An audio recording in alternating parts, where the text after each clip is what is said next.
This is Algebra 1, Lesson 3. I'm going to be doing examples 2 through 5. We're going to do some examples on perimeter and circumference. So example 3.2 says the radius of a circle is 3 centimeters. So I'm going to draw the circle. I don't have to have the drawing, but it may help me kind of figure it out. Here's my center, and they give us the radius, so this is 3 centimeters. And it wants me to find the circumference, which again is the distance all the way around the circle. We learned in our last video that we have a formula. We have two formulas. We can say the circumference of the circle is equal to pi times the diameter, or we can say circumference is equal to 2 pi times the radius. Okay, so here we have the radius, so we can use this formula. Or you could double the radius and you'd have the diameter, and you can use the first formula, whichever you would like. So I'm going to write circumference is equal to 2 pi times 3 centimeters, which is my radius. Okay. Then what I can do is say, well, I learned that I can estimate pi as 3.14. This is just an estimate, so I'm actually going to go right here and be kind of picky. Instead of saying the circumference equals this, I'm going to say it's approximately equal to.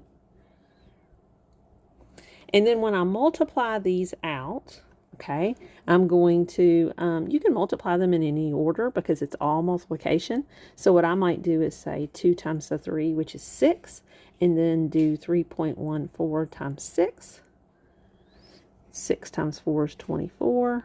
6 times 1 is 6, plus that is 8.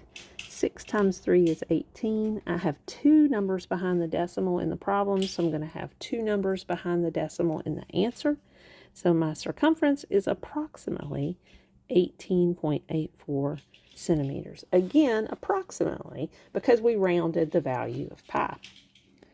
Let's look at example 3.3. The circumference of a circle is 24 inches. Find the radius. Okay, they're giving us the circumference value now.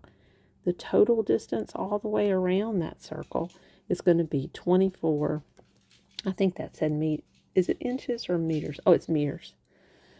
Let me write meters here. So then they want me to find the radius. Now, I don't know what that radius is. What am I going to do to figure that out? Well, let's take the formula that they gave us. We have two formulas. We said circumference equals pi times the diameter, or circumference equals 2 pi times the radius. Well, they're really wanting me to find the radius, so I'm not going to use this first one. I can use the second one. I don't know the radius. I do know it's going to be 2 pi times the radius, but I do know the circumference. So I can put that in there, 24, and we'll remember that it's meters. Now I have an equation with a variable in it, okay? Do a little reminder over here to the side. Remember doing equations like this? Do you remember doing that in Saxon 8.7? I have a number times a variable. I want to get the variable x by itself. So instead of multiplying by 2, I'm going to divide it by 2, so that goes away. And I just have x on the right. But to keep this statement of equality, to keep this equation true, I've got to divide the other side by 2. And I find out that x is equal to 5 for this equation. That's my reminder. Let's go over here and see. We have a variable right here. Now remember, pi is not a variable. It's a number. So let's put in all of our numbers. 24 equals 2 times 3.14 times my variable r. I can do that 2 times 3.14. That's going to be 6.28 times r.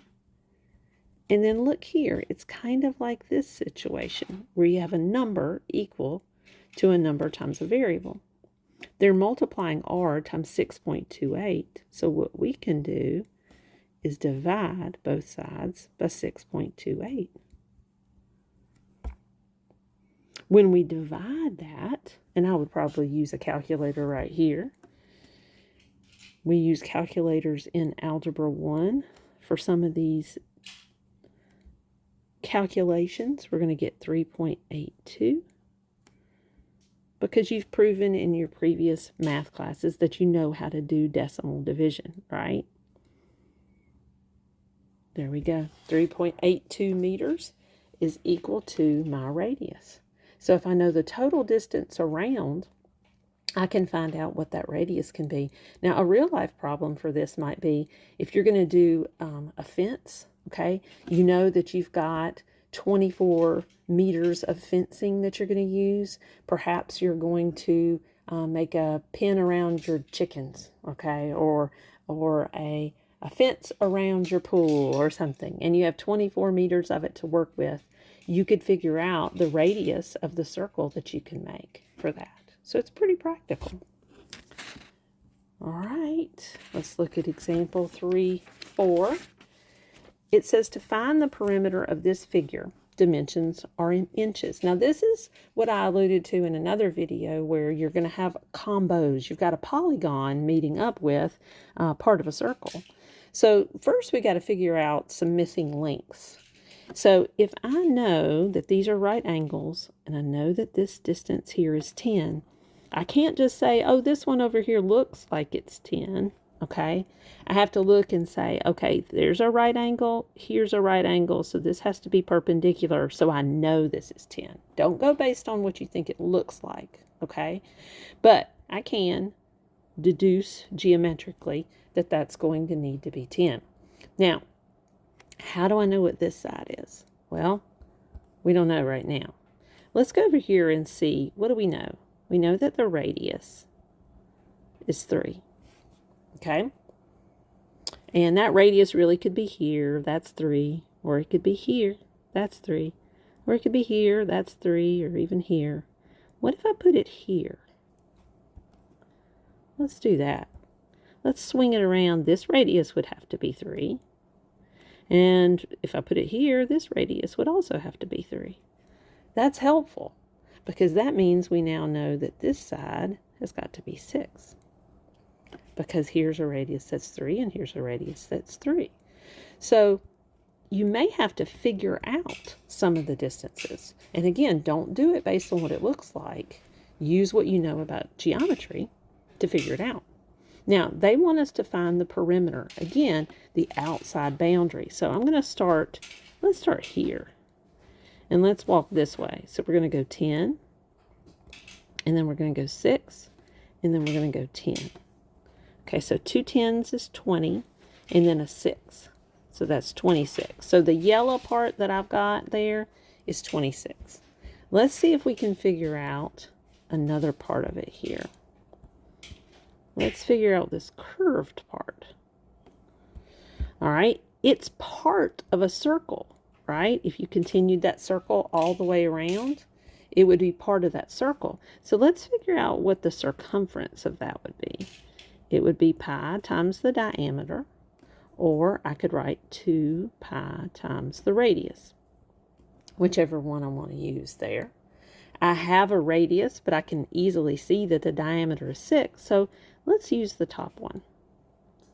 Okay, the circumference of the whole circle would be pi, which is 3.14, times the diameter, which is 6. So when I do 6 times that, 3.14 times 6, 18.84. Now, that would be the circumference if it went all the way around. But it doesn't go all the way around. It's only going halfway around. So let's take half of that. Let's divide that by 2. So that's going to be, let's see, 9.42. That would be this orange area here because we needed to take half of it. So let's add that to what we found for that yellow distance. And it looks like we get 35.42. And they told us the dimensions are in inches. So we're going to write our answer is 35.42 inches. and that's what the perimeter is. Again, they're kind of mixing circular. So we found circumference here, we found perimeter here, so they're calling the total of it the perimeter. All right, last one. This is 3, 5. Find the perimeter of this figure. So if you haven't tried one of these on your own, try this one on your own. See if you can figure it out. Maybe you can pause the video and try it. All right, I'm going to see if I can figure out the missing distances. I notice here that this 4 is a radius, so that means this would have to be a radius and it would be 4, and this would have to be a radius and it would be 4. So now I can total up the 6 and the 4 and the 4. 6 and 4 make 10, plus another 4 makes 14. So this total distance across from it must be 14. Then I can look at the circle on the right, and that distance is a 5. It's kind of hard to see, but that's a 5. That means that this distance is a 5, and this distance is a 5. So this total distance here is a 10. So now that we've got all of our distances figured out, we can figure out where we're going to start walking here. Let's say we start here, okay? And we're going to add this 10 with this 14, and we can also add this 6 to it, okay? Now, I can see that 6 and 4, this 6 and this 4 make 10, and then here's another 10 that makes 20, and here's another 10 that makes 30.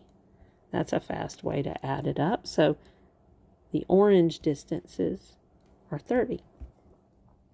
Now we can figure out, it's too bad that these two half circles do not have the same radius, or we could just figure out the whole circumference and use half here and half there, right?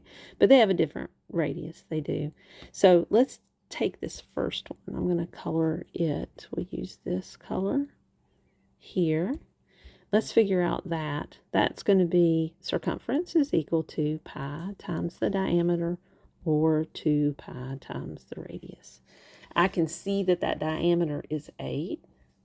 So I'm going to say circumference is equal to 3.14, which is what we're going to approximate for pi, times 8. That's what my circumference is going to be for that particular shape if you went all the way around. Now, I know I'm going to have to take half of it. So instead of dividing by 2 like we did in the last one, let's just go ahead and take half. I can multiply these in any order I want. So let's multiply these two together first, because that helps me out. So it'll be 3.14 times 4. So if I do 3.14 times 4, I'm going to get 12.56. Okay, so that is this distance. So let's add that up there to it, 12.56. And then let's come over here and we'll get another color to color code, and we'll do this last one. All right, we know it's kind of the same reasoning here. We're going to say circumference equals pi times the diameter. I know that the pi, we're going to use 3.14. The diameter here is the 5 plus the 5, which is 10. That's really nice because multiplying by 10 is easier, right? We multiply by 10, we just move that decimal one place over. So the circumference then is going to be approximately, I guess I should say, approximately 31.4, but we are going to take half of it. So now we've got to take half of 31.4, which is, let me take half of that, which is 15.7. Okay, and that's going to be in feet. We'll add all of these up. 15.7 feet. And when we add all of those up, we get that this total is 58.26 feet, because they told us the dimensions are in feet. And I'm going to skip the computations because I know at this point you have those. Okay? And that is all of the examples.